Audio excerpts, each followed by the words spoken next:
ओम साई राम, जय साई राम। श्री सच्चिदानंद सद्गुरु साईनाथ महाराज जी की जय। श्री साई सच्चित्र अध्याय 13। श्री गणेशाय नमः। श्री सद्गुरु साईनाथाय नमः। बुद्धि के देवता श्री गणेश जी को मेरा नमस्कार। विद्या की देवी माँ सरस्वती देवी को मेरा नमस्कार। श्री सद्गुरु साईनाथ महाराज जी को मेरा नमस्कार। कुल देवता को मेरा नमस्कार। श्री सीता माई तथा श्री प्रभु रामचंद्र जी को मेरा नमस्कार तथा ग्रंथ रचना के प्रणेता श्री सद्गुरु साईनाथ महाराज जी को मेरा नमस्कार। बाबा का बोलना समर्पक, व्यापक तथा गहरा था, परिणामदायी रहता था। बाबा जो कुछ बोलते थे उसे बहुत बड़ा अर्थ तथा गहन तत्व भरे रहते थे। बाबा हमेशा कहते थे कि मैं तो एक फकीर हूँ, मुझे तो घर द्वार कुछ भी नहीं है, मैं तो अब एक ही जगह स्थिर हो गया हूँ। माया तो अवतरित स्वरूप है, माया का कोई अंत नहीं है। माया जो हमारे संपूर्ण जीवन में केवल पीड़ा ही देती रहती है, माया तो हर किसी की नींद खराब कर देती है। इसलिए मेरे जैसे दुबले कमजोर व्यक्ति की क्या अवस्था होगी। जब हरि प्रसन्न होगा तभी माया मेरे से दूर होगी। जब हम श्री हरि का नाम स्मरण करेंगे तो हम माया के ऊपर नियंत्रण कर सकेंगे। स्वयं भगवान श्री कृष्ण उद्धव को श्री भगवत गीता में कहते हैं कि संत ही मेरे साथ संवाद साधने वाली मूर्ति है, ये मेरा स्पष्ट है। इस प्रकार सागर के समान श्री संत साईं बाबा कह गए हैं कि मेरा अवतार तो भक्तों के कल्याण के लिए ही हुआ है।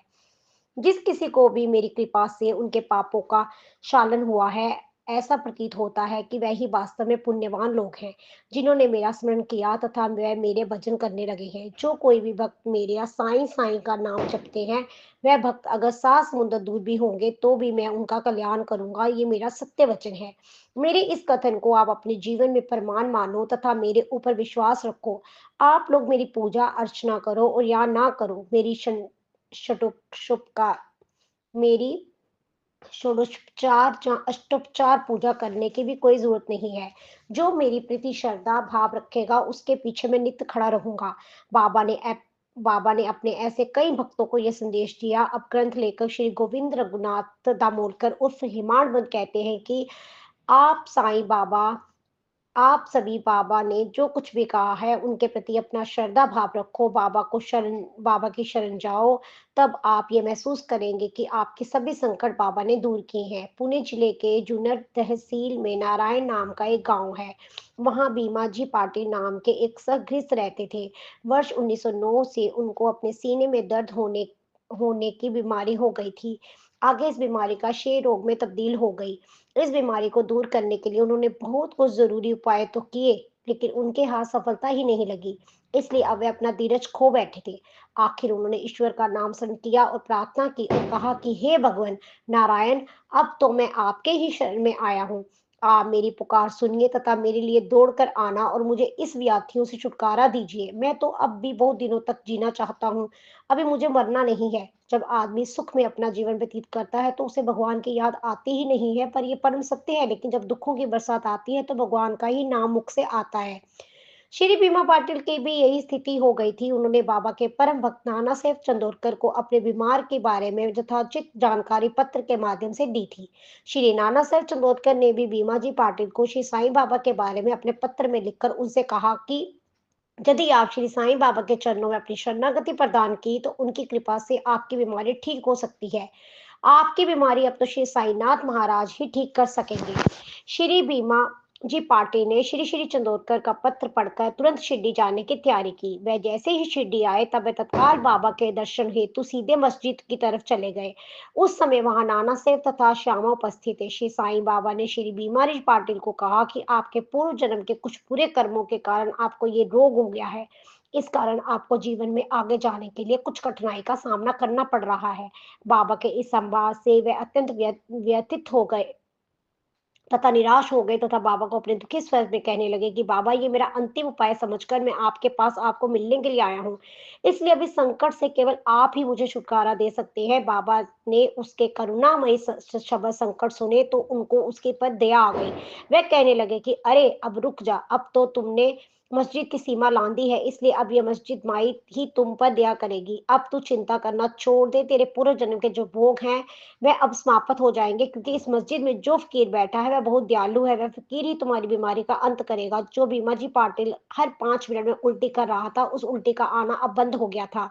अब तो बाबा ही उसके समक्ष बैठे थे, इसलिए तब से अब तक उसे एक बार भी उल्टी नहीं हुई। बाबा जैसे-जैसे उसके साथ बात करते रहे, वैसे-वैसे उसकी बीमारी कम हो रही थी।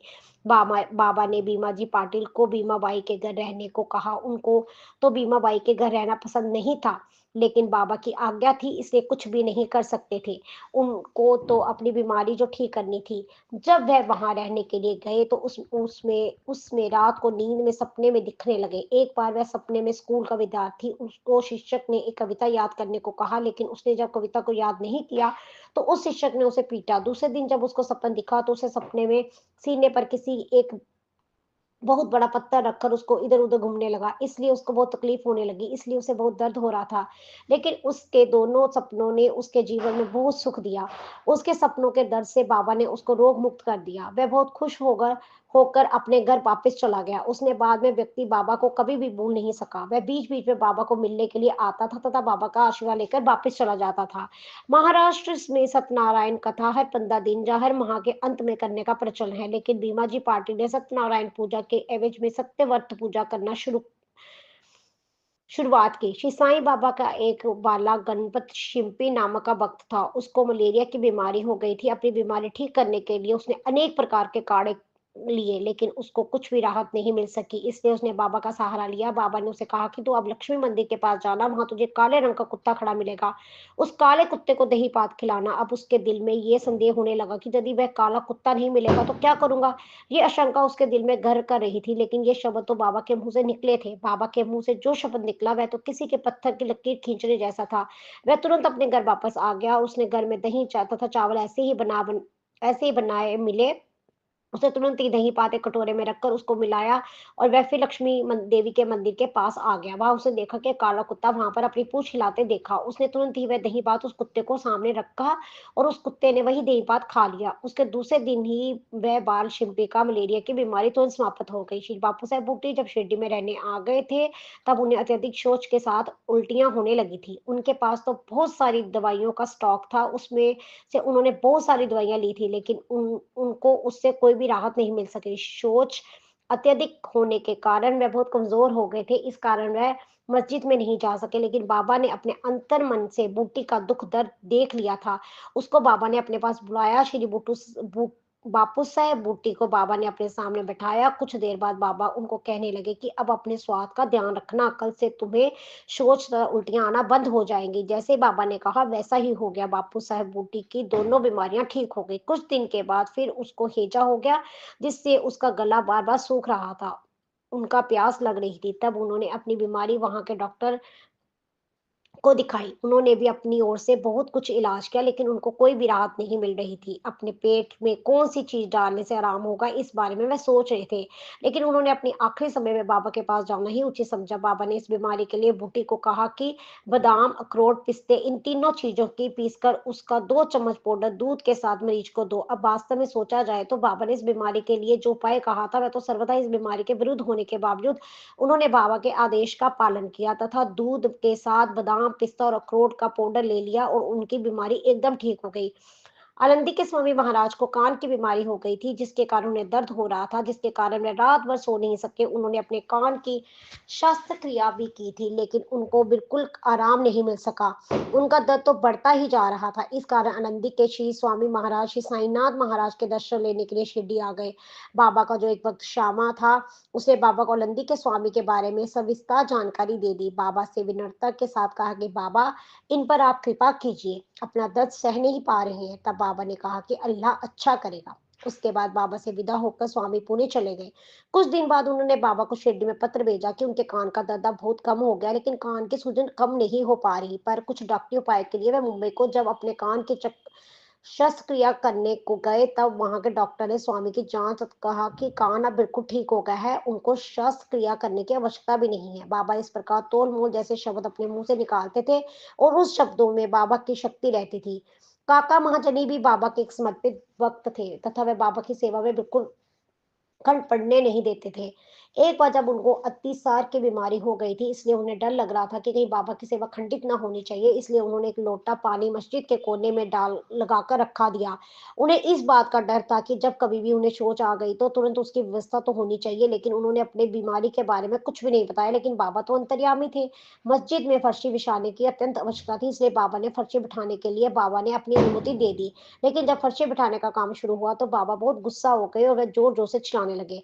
बाबा के चिल्लाने का कारण सभी लोग घबराकर बाहर चले गए, लेकिन उसने काका महाजनी का भी समावेश था, लेकिन बाबा ने उनको बाहर जाने जाने नहीं दिया। इन सभी के चक्कर में मूँगफली की पोटली वहीं रह गई। तब बाबा ने उस पोटली में से मूँगफली के दाने निकाले, उन सब दानों को बाबा ने अपने हाथ से रगड़ के काका महाजन को खाने के लिए दिए और अपने उनको पानी पीने के लिए भी कहा। बाबा ने काका को कहा कि अब तुम्हारी दस्त की बीमारी खत्म हो गई है, अब तुम जहाँ से प्रस्थान शुरू करो, अब तुम फर्शी बिठाने का काम शुरू करो। जो मज़दूर काम छोड़कर चले गए थे, उनको अब वापस आना शुरू हो गया।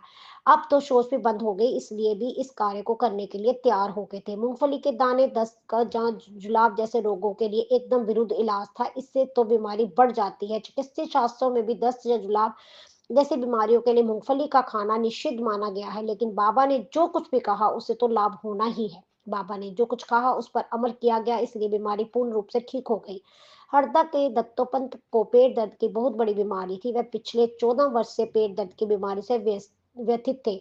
उन्होंने बहुत सारी दवाइयाँ ली तथा अनेक डॉक्टरों से अपना इलाज भी किया था, लेकिन उनको कुछ भी राहत नहीं मिली।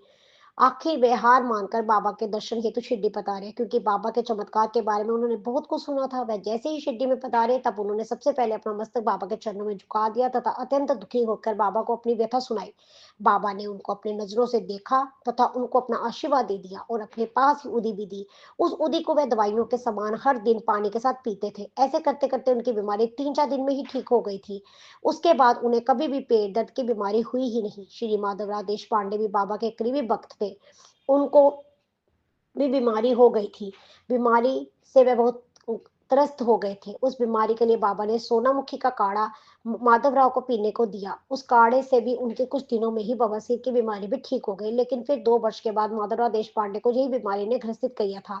श्री माधवराव देशपांडे को पिछले वक्त सोनामुखी के काढ़े से उनकी बवासीर की बीमारी तो राहत मिली थी, इसलिए इस बार उन्होंने सोचा कि मुझे अब बाबा के द्वारा किया हुआ इलाज मालूम है, तो बाबा क्यों परेशान करूं। इसलिए उन्होंने खुद ही सोनामुखी का काढ़ा बनाया और पीना शुरू कर दिया। उससे उनको राहत मिलने के बजाय उनकी बीमारी की तीव्रता गति और बढ़ गई।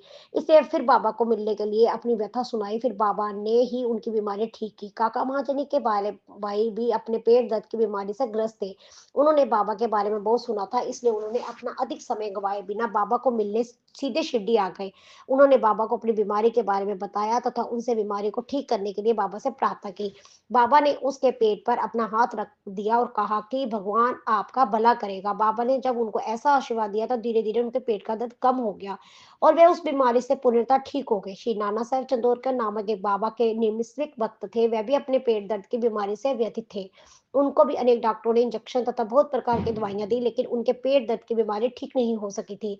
उनको बाबा के पास जाने की उचित लगा। उन्होंने अपना अधिक समय गवाए बिना तुरंत बाबा के पास गए। तब बाबा ने भी उनके पेट के दर्द का इलाज किया और घी के साथ बर्फी मिलाकर उनको खाने के लिए दिए, जिससे उनको तुरंत आराम हो गया। दरअसल बाबा तो कुछ भी दवाइयों या काढ़े बीमारग्रस्त लोगों को देते थे, वह सब उन बीमारियों के राहत के विरुद्ध थे, लेकिन ये सब बाबा द्वारा लोगों को दिखाने का एक तरीका था।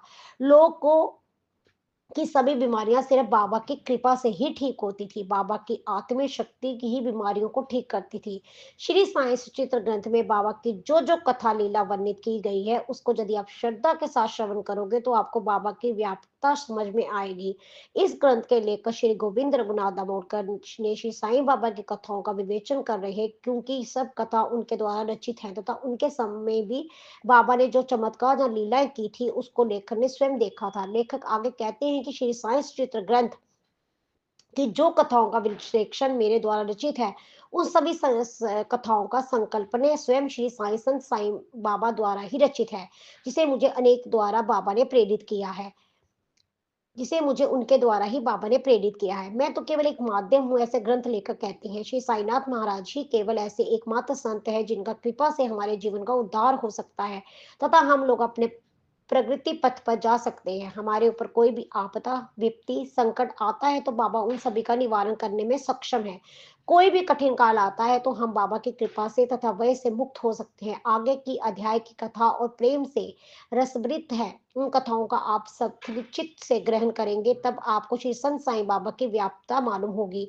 बाबा अपने भक्तों के लिए कितने भक्त वत्सल तथा दयालु हैं, आप ये भी आपको ज्ञात होगा। आप ग्रंथ लेकर श्री हेमाड पंथी साईं बाबा को की शरण जाते हैं तथा श्रोताओं से भी नमन करते हैं कि लेखक श्रोताओं से कहते हैं कि आगे के अध्याय में बाबा की जो भी कथाओं का विश्लेषण किया जाएगा उसका श्रवण करने के लिए मैं प्रार्थना करता हूँ। इस तरह संत तथा सज्जनों से प्रेरित तथा भक्त हेमाड पंथ द्वारा रचित श्री साईं सचित ग्रंथ का 13वां अध्याय जो बीमा जी क्षय निवारण से संबंधित है अब समाप्त हो जाता है। श्री सद्गुरु साईनाथ अर्पणमस्तु। शुभम भक्तु। ओम साई राम, जय साई राम। बाबा साईं सबकी भली कर रहे।